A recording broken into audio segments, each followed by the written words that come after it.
A lot of people, when they think about Sweden and Scandinavia, think that it is a very secular place, that people in general, they do not know so much about Christianity and the Bible. And it's very true, especially when it comes to my generation and my son's generation. But it's not always been like that.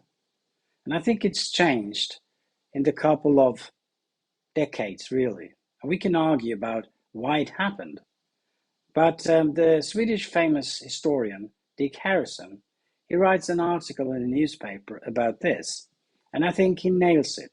So I would like to tell you a little bit about what he wrote in that article. So bear with me as I'm reading that. So I quote him here and now. So he writes that our Western culture has for two millennia been characterized by Christianity, by both its religious and universal ethical message. And it's shaped our language and our narrative experience for more than any other factor. The single most important element in the Swedish language development of the last 500 years is the Bible translation that was added in the time of Gustav Vasa, our Swedish king. For hundreds of years, the biblical stories, they were the most loved, the most retold of all the stories that we and other Europeans interacted with and even traded. It is almost impossible to read and to understand books from older times without a prior knowledge of the Bible. In churches, manor houses, castles, we are surrounded by painted, carved and sculptured biblical references. And Sweden is nowhere unique. It is the same in all over this continent of Europe.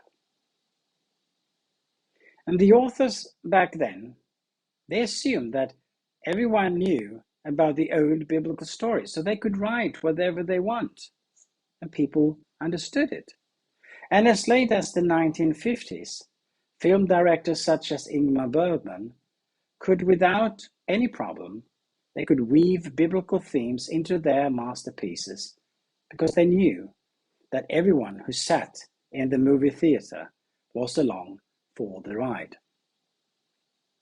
The Bible was something everyone knew, believers and non-believers alike.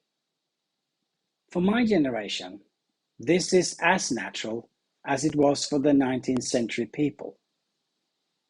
It doesn't matter if we are Catholic, if we are Protestant, if we are Orthodox, agnostics, or atheists. We can all do this, all of us, we understand it.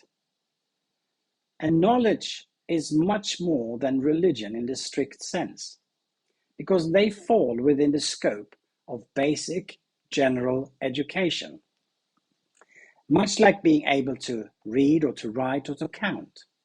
However, this is not the case for children who go to school today.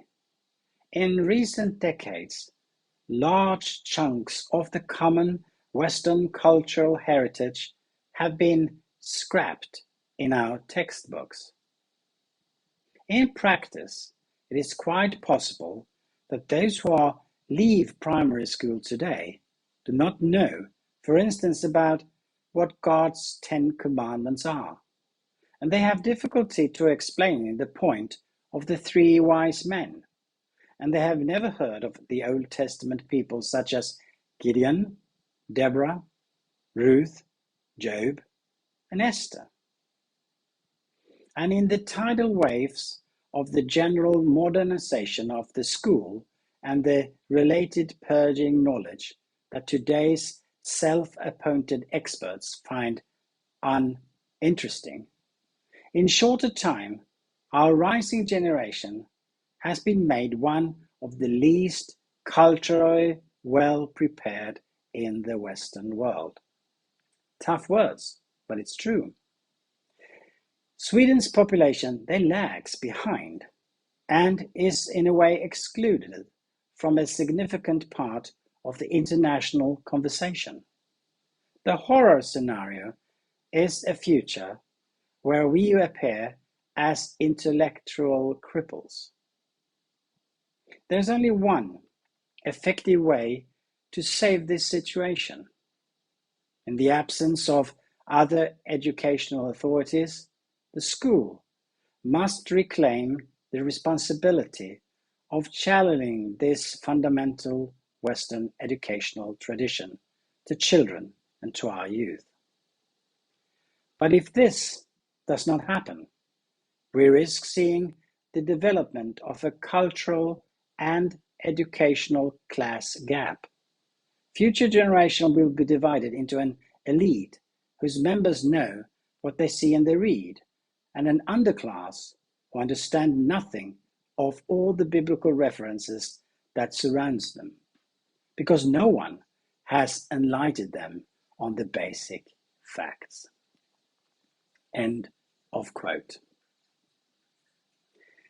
So, brothers and sisters, in other words, we need to get back to our schools with Bible reading, studies of Christianity. But if our schools, if our societies, politicians, etc., does not teach our kids about God and the Bible, we need to do that. We need to step in where they fail.